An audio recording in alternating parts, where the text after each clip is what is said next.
Nina Castellano said yes for one reason only. Her neighbor had no one else to ask. 2 Siberian cats, 30 days, a key under the mat, and a feeding schedule on a post-it note. Clean, simple, temporary. The cats had not been consulted on any of this, and it showed immediately. Their names were Miso and Pepper. Miso was the color of dark caramel, tabby-striped, with the half-lidded expression of someone who has already assessed the situation and found it satisfactory. Pepper was lighter, almost gold, with enormous green eyes and the kind of fur that made him look significantly larger than he actually was, an effect he appeared to be aware of and actively cultivated. They had lived together for 3 years. They had systems. They had opinions. They had, in the first 6 hours inside Nina's apartment, already begun implementing both without asking anyone's permission. Nina was 36 years old, lived alone in a 2-bedroom apartment in Portland, Oregon, and had never owned a pet in her life. Not because she disliked animals, because her schedule was unpredictable, her lease was complicated, and she had developed a fairly efficient life that did not require managing another living creature's needs alongside her own. She had a routine, she had a system. It worked. Or it had worked until Tuesday. Her neighbor, a retired school teacher named Harriet, had a family emergency. 2 weeks out of town, maybe more. Could Nina possibly? Just the feeding, really. They're very independent. Nina said yes because Harriet had watered her plants twice during a work trip, and because saying no to a 68-year-old woman with a family emergency felt like a specific kind of failure she wasn't prepared for. Harriet left on a Tuesday. By Thursday, the arrangement had been renegotiated entirely, not by Nina. Miso had identified the left side of Nina's couch as optimal within the first hour and had not vacated it since. Pepper had claimed the bedroom windowsill, a position from which he could monitor both the street below and Nina's movements simultaneously with the focused attention of a small, extremely fluffy surveillance operation. The feeding schedule on the post-it note was accurate. Everything else Harriet had said about them was open to interpretation. Independent, it turned out, was a relative term. By the end of week 1, Nina had learned several things that Harriet had not mentioned. She had learned that Miso considered closed doors a personal affront and would sit outside any closed door in the apartment and apply one paw to the bottom of it, rhythmically, without urgency, for as long as it took. She had learned that Pepper had opinions about her alarm.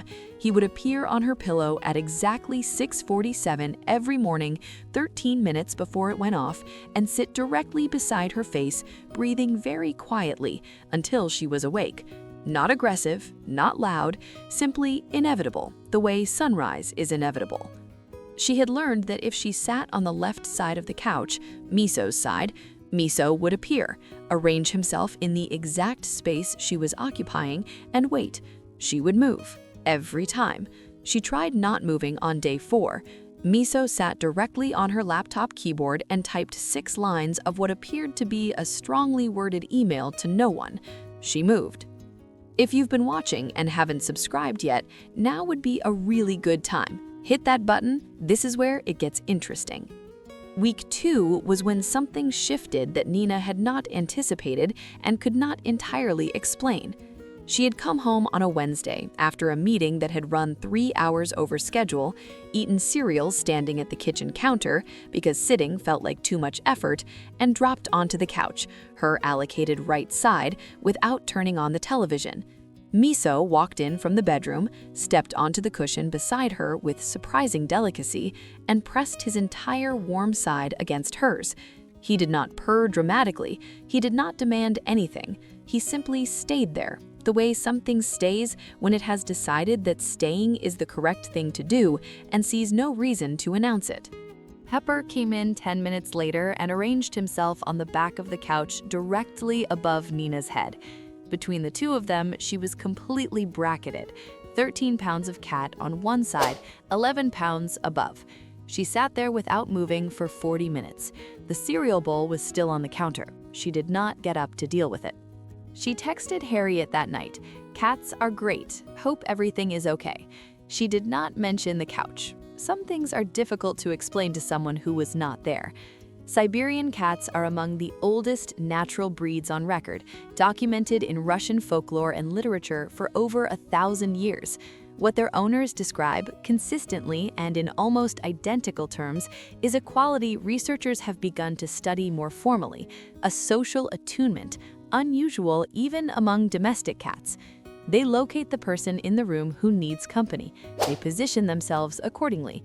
They do not perform this. They simply do it, with the matter-of-fact reliability of something that has always known this was its job. Miso and Pepper had understood Nina's apartment within 48 hours. They had understood Nina within 72.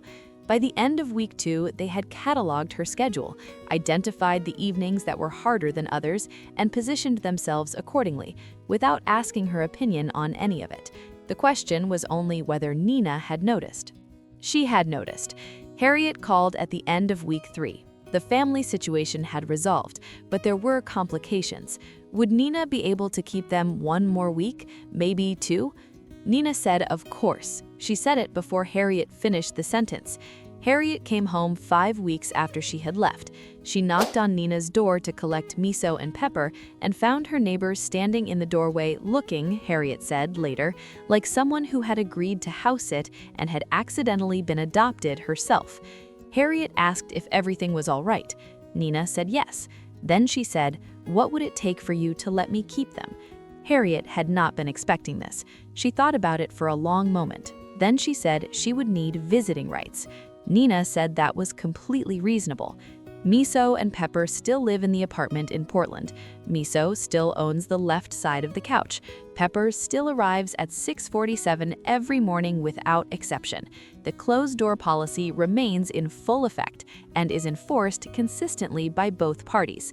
Nina still gets the right side of the couch, which has become, over time, exactly where she wants to be.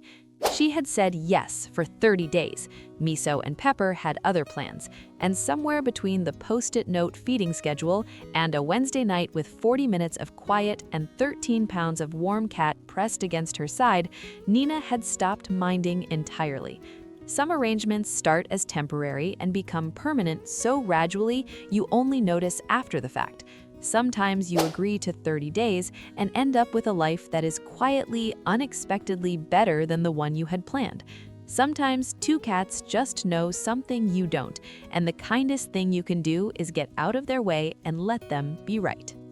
Did you ever agree to something temporary that ended up changing everything? Tell me in the comments.